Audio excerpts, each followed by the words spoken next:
नारायण राणे यांचे जन आशीर्वाद यात्रा आजपासून सुरू होते। आपण बघतो यात्रेद्वारे भाजप एक प्रकारे शक्ती प्रदर्शन करणार आहे। थोड्याच वेळात नारायण राणे आता मुंबई विमानतळावर दाखल होईल आणि आज भारतीय जनता पक्षाकडून शक्ती प्रदर्शन होणार आहे। जन आशीर्वाद यात्राचा दौरा आता सुरू होतोय। राज्य सरकारच्या विरोधाला भाजपकडून प्रत्युत्तर देण्यात येते। थेट दृश्य आपण बघतोय। केंद्रीय मंत्री नारायण राणे आज मुंबईत दाखल होत आहेत। सगळी स्वागताची तयारी झाली आहे। जन आशीर्वाद यात्रा आता निघणार आहे थोड्याच वेळात। नारायण राणे यांची सुरू होणार आहे जन आशीर्वाद यात्रेच्या माध्यमातून भाजपकडून हे शक्ती प्रदर्शन सध्या केले जाणार आहे। मुख्यमंत्री उद्धव ठाकरे यांनी कोरोनाच्या पार्श्वभूमीवर केलेलं आवाहन आणि शिवसेनेकडून होत असलेला विरोध लक्षात घेऊन भाजपकडून प्रत्युत्तराची तयारी करण्यात आली आहे। राणे यांचं आता थोड्याच वेळात मुंबई विमानतळावर आगमन होणार असून विरोधी पक्षनेते देवेंद्र फडणवीस यात्रेला हिरवा झेंडा दाखवतील। फक्त छत्रपती शिवाजी महाराजांचा पुतळा या ठिकाणी जातील। नंतर चादर इथल्या चैत्यभूमीवर जातील। सावरकर स्मारक, शिवसेना प्रमुख बाळासाहेब ठाकरेंच्या स्मृतीस्थळावर सुद्धा राणे जाऊन अभिवादन करणार आहेत। मात्र थोड्याच वेळात राणे आता मुंबई विमानतळावर दाखल होणार आहेत। स्वागताची जल्ल अशी तयारी झालेली। आपण थेट जाणार आहोत। केदार शिंत्रे आपले प्रतिनिधी आपल्या बरोबर आहेत, थेट मुंबई विमानतळावर नात आहेत। केदार, काय नेमकं सांगशील, कशा प्रकारे स्वागताची तयारी करण्यात आली आणि नारायण राणे साधारण किती वाजेपर्यंत पोहोचतील? मनश्री, आता थोड्या वेळापूर्वी आलेल्या माहितीनुसार नारायण राणे हे मुंबई विमानतळावर दाखल झालेले आहेत आणि कोणत्याही क्षणी ते इथे या कार्यक्रमाला आता उपस्थित राहू शकतील। मी तुम्हाला इकडची दृश्य दाखवू इच्छितो। हा पूर्ण नजारा बघा। नारायण राणे यांच्या स्वागतासाठी ढोल ताशांपासून अगदी तयारी करण्यात आलेली आहे।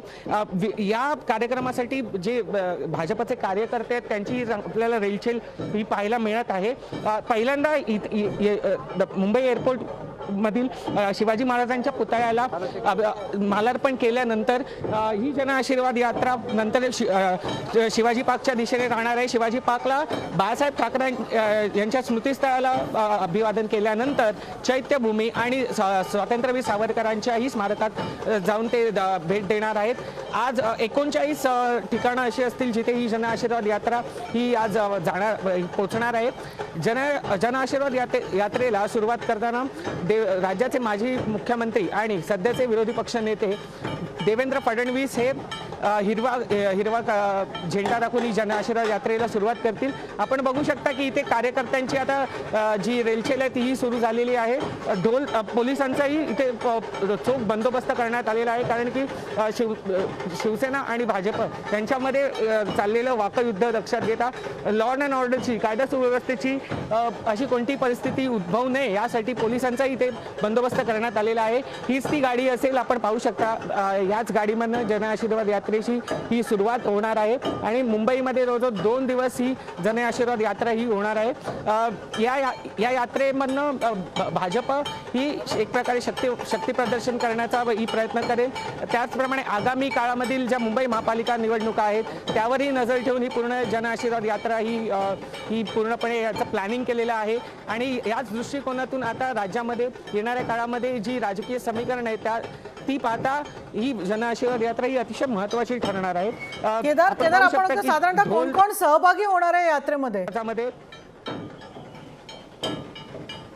या यात्रेची सुरुवात जी होणार आहे ती जसं मी सांगितलं की राज्याचे माजी मुख्यमंत्री आणि विरोधी पक्षनेते सध्याचे देवेंद्र फडणवीस ही हिरवा झेंडा दाखवून या यात्रेला सुरुवात करतील। त्याचप्रमाणे स्थानिक आमदार आहेत पराग अळवणी, त्याचप्रमाणे येथील जे नगरसेवक आहेत तेही इथे उपस्थित आहेत।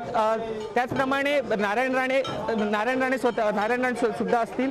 असे एक हाय प्रोफाईल अशी एक यात्रा असेल। आता कोणत्याही क्षणी नारायण राणे हे इथे दाखल होतील।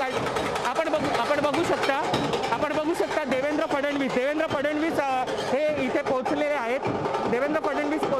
आता यांच्या मागोमाग नारायण राणे कधीही येथे दाखल होऊ शकतील। आपण बघू शकता आपल्या प्रेक्षकांना ही थेट दृश्य मुंबई एअरपोर्टवरून आपल्याला पाहायला मिळत आहेत। प्रवीण दरेकर सुद्धा त्यांच्याबरोबर आहेत।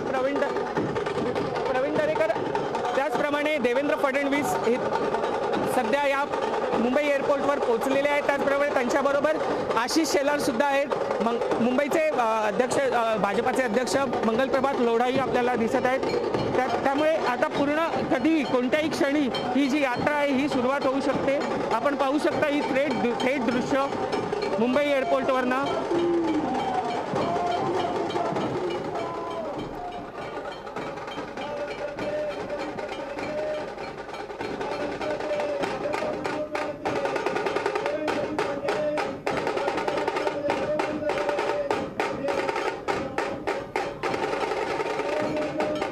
मुंबई एअरपोर्टवरची आपण ही दृश्य बघतोय. नारायण राणे या ठिकाणी पोहोचतील थोड्याच वेळात. आपण बघतोय विरोधी पक्षनेते देवेंद्र फडणवीस, आशिष शेलार, पराग गळवणी, मंगलप्रभात लोढा, प्रवीण दरेकर आपण बघतोय या ठिकाणी पोहोचलेले आहेत. थोड्याच वेळात या जन आशीर्वाद यात्रेला हिरवा झेंडा देवेंद्र फडणवीस दाखवतील आणि संपूर्ण आपण बघतोय मुंबईमध्ये आज हा सगळा दौरा असणार आहे. अर्थातच आपण बघतोय सुरक्षा व्यवस्था सुद्धा चोख ठेवण्यात आलेली. मुंबई विमानतळावरची दृश्य आहेत. नारायण राणे आता कोणत्याही क्षणी या ठिकाणी पोहोचतील. मोठ्या प्रमाणात कार्यकर्ते सुद्धा या ठिकाणी जमा झालेले आहेत. एकीकडे शिवसेनेच्या विरोधाला भारतीय जनता पक्षाकडनं हे प्रत्युत्तर आता देण्यात येत आहे. जन आशीर्वाद यात्रा राज्यभरात आयोजित करण्यात आलेली आहे. सगळेजण नारायण राणे यांच्या आगमनाची खरं तर वाट बघता आहेत. ढोल ताशांच्या गजरात नारायण राणे यांचं स्वागत करण्यात येईल. जन आशीर्वाद यात्रेची सुरुवात करण्यात येईल. केदार शिंत्रे यांच्याकडे पुन्हा एकदा जाऊया. केदार, काय वातावरण आहे तिथे? मोठ्या प्रमाणात कार्यकर्ते सुद्धा तिथे जमा झालेले असतील. कोणत्याही क्षणी आता नारायण राणे पोहोचणार आहे. काय नेमकं सांगशील? तिकडे सुद्धा काय सुरू आहे? नक्कीच मनश्री, आता जसं आपण पाहिलं तसं राज्याचे विरोधी पक्षनेते, त्याचप्रमाणे विधान परिषदेचे विरोधी पक्षनेते आणि भाजपचे विविध नेते इथे पोहोचलेले आहेत. त्यामुळे आता उत्साहाचं इथे वातावरण तयार झालेलं आहे. भारत माता की जय ची नारे इथे आपल्याला ऐकायला मिळत आहेत. जे भाजप कार्यकर्ते ते इथे मोठ्या संख्येने उपस्थित आहेत. त्यांना सोशल डिस्टन्सिंगचं पालन करा, मास्क किंवा कोविड प्रोटोकॉलचं पालन करा याबद्दल वेळोवेळी सूचनाही देण्यात येत आहेत. नारायण राणे कोणत्याही क्षणी इथे पोहोचू शकत आहेत. आता शिवाजी आपण पाहू शकता शिवाजी महाराजांच्या पुतळ्याला इथे आशिष शेलार आणि देवेंद्र फडणवीस आता इथे मंचावरती पोहोचलेले आपल्याला पाहायला मिळत आहेत. नारायण राणे कोणत्याही क्षणी इथे पोहोचतील. फक्त यात्रेद्वारे भारतीय जनता पक्षाचं शक्ती प्रदर्शन सध्या सुरू आहे. विरोधी पक्षनेते देवेंद्र फडणवीस सध्या या ठिकाणी पोहोचलेले आहेत. आपण बघतोय भारतीय जनता पक्षाकडनं ही जय्यत तयारी आता जन आशीर्वाद यात्रेच्या करण्यात आलेली आहे. थोड्याच वेळात नारायण राणे यांच्या उपस्थितीत या जन आशीर्वाद यात्रेला आरंभ होणार आहे. देवेंद्र फडणवीस या ठिकाणी हिरवा झेंडा दाखवतील. मात्र मोठ्या प्रमाणात कार्यकर्ते सुद्धा या ठिकाणी जमा झालेले आहेत. भारतीय जनता पक्षाकडनं एक प्रकारे महाविकास आघाडी सरकारला प्रत्युत्तर देण्याचा प्रयत्न सध्या केला जातो आहे. अर्थातच राज्यभरात अशा प्रकारे जन आशीर्वाद यात्रेचं आयोजन करण्यात आलेलं आहे. मुंबईत नारायण राणे यांच्या नेतृत्वात ही जन आशीर्वाद यात्रा सध्या निघणार आहे. छत्रपती शिवाजी महाराजांचा पुतळा, त्याचबरोबर दुसरीकडे दादर इथलं चैत्यभूमी असो, सावरकर स्मारक असो, शिवसेना प्रमुख बाळासाहेब ठाकरे यांच्या स्मृतीस्थळावर सुद्धा जाऊन अभिवादन नारायण राणे करणारे. अर्थातच आपण बघतोय बाळासाहेब ठाकरेंच्या स्मृतीस्थळावर जाऊ नये म्हणून आवाहन करण्यात आलेलं आहे. दादरला आपण बघतो शिवसेनेकडनं सुद्धा त्यांना येऊ न देण्याचं प्रयत्न केले जाणार आहेत. मात्र नारायण राणे या ठिकाणी जाण्यावर आजही ठाम आहेत. ही थेट दृश्य आपण मुंबई विमानतळावरची बघतो आहोत. नारायण राणे आता कोणत्याही क्षणी या ठिकाणी पोहोचतील आणि त्यांच्या नेतृत्वात मुंबईमधल्या या जन आशीर्वाद यात्रेला आता सुरुवात होणार आहे. सगळी जय्यत तयारी या ठिकाणी झालेली आहेत. कार्यकर्ते जमा झालेले आहेत. ढोल ताशा मागवण्यात आलेले आहेत. त्यामुळे यात्रा अगदी मोठ्या प्रमाणात आता निघणार आहे. रुपाली बडवे दुसरीकडे आपण बघतोय दादर स्मृतीस्थळाच्या या ठिकाणी आहे. कारण जन आशीर्वाद यात्रा शिवसेना प्रमुख बाळासाहेब ठाकरे यांच्या स्मृतीस्थळी सुद्धा जाणार आहे. रुपाली बडवेकडे थेट जाणार आहोत. रुपाली, आपण बघतोय एकीकडे आता थोड्याच वेळात जन आशीर्वाद यात्रा मुंबई विमानतळावरनं निघणार आहे, तर दुसरीकडे आपण बघतोय नारायण राणे यांनी ठामपणे सांगितलं की बाळासाहेब ठाकरे यांच्या स्मृतीस्थळी जाऊन नारायण राणे अभिवादन सुद्धा करणार आहेत. विरोध तिथे होताना दिसतोय. कशा प्रकारची तयारी तिथे करण्यात आलेली आहे? मनुष्य आता मी बाळासाहेब ठाकरे यांचं जे स्मारक आहे त्याच्या जवळच आहे. आपण बघू शकतो इथंची थेट जी दृश्य आहेत. खरं तर बाळासाहेब ठाकरे यांचं स्मृतीस्थळ आहे आणि या ठिकाणी खरं तर केंद्रीय मंत्री नारायण राणे आपल्या दौऱ्याची खरं तर सुरुवात खरं तर या ठिकाणापासून करणार आहे. खरं तर आणि असंख्य शिवसैनिकांसाठी हे एक प्रेरणास्थान आहे, महत्त्वाचं एक श्रद्धास्थान आहे. आणि आपल्याला जसं माहिती आहे की नारायण राणे यांनी आधी हे शिवसेनेमध्ये होते, मात्र काही कारणास्तव ते शिवसेनेतून बाहेर पडले होते आणि त्यामुळे त्यांची इथली जी भेट आहे ती खरं तर वादाची देखील एक विषय ठरताना पाहायला मिळत आहे. आणि त्याच्यामुळे कोणताही वाद होऊ नये, कोणताही प्रकार जो आहे तो उचितपणे घडू नये यासाठी आपण बघतो या ठिकाणी पोलिसांचा चोख बंदोबस्त या ठिकाणी आहे। आपण पाहतात की खरं तर बॅरिकेड्स या ठिकाणी लावलेले आहेत, मोठ्या प्रमाणामध्ये पोलिसांचा बंदोबस्त या ठिकाणी असल्याचं पाहायला मिळत आहे। आपण बघतो की खरं तर असंख्य पोलीस जे आहेत ते खरं तर या ठिकाणी तैनात करण्यात आलेले आहेत। नागरिकांना कोणत्याही पद्धतीने आतमध्ये जाऊ दिलं जाणार नाही आणि आपण बघतो की मोठा पोलिसांचा बंदोबस्त खरं तर या ठिकाणी आहे। आपण बघतो की असंख्य पोलीस जे आहेत ते खरं तर या ठिकाणी बंदोबस्त करताना पाहायला मिळतात, बॅरिकेड्स लावताना पाहायला मिळतात आणि एकूणच पोलिसांचा मोठा फौजफाटा जो आहे तो खरं तर या ठिकाणी तैनात असलेला आपल्याला पाहायला मिळतो। एकूणच या संपूर्ण परिसरामध्ये मनुष्य आपण जर पाहिलं तर खरं तर गेल्या काही दिवसापासून म्हणजे जेव्हापासून नारायण राणे या ठिकाणी दौरा करणार आहेत, भेट देणार आहे अशी जेव्हापासून माहिती मिळालेली आहे तेव्हापासूनच एकूणच वातावरण जे आहे ते तापलेलं थोडंसं पाहायला मिळतंय।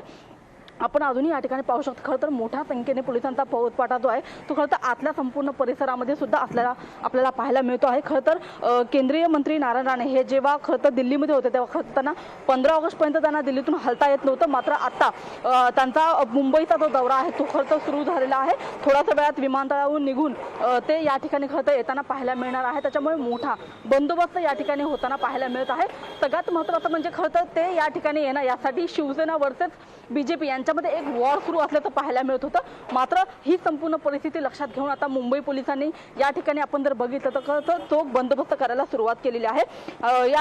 नारायण राणे यांच्या या दौऱ्यावरून खरं तर असंख्य चर्चा देखील झाली, त्यांच्यावरती टीका देखील झाली। खरं तर कालच मुख्यमंत्री उद्धव ठाकरे यांनी असं आवाहन केलेलं आहे की कोणत्याच राजकीय पक्षांनी जे आहे ते गर्दी टाळली पाहिजे, राजकीय सभांमध्ये किंवा यात्रेमध्ये होणारी जी गर्दी आहे ती खरं तर टाळली गेली पाहिजे आणि त्याच्याच अनुषंगाने पोलिसांनी देखील बंदोबस्त केलेला आहे।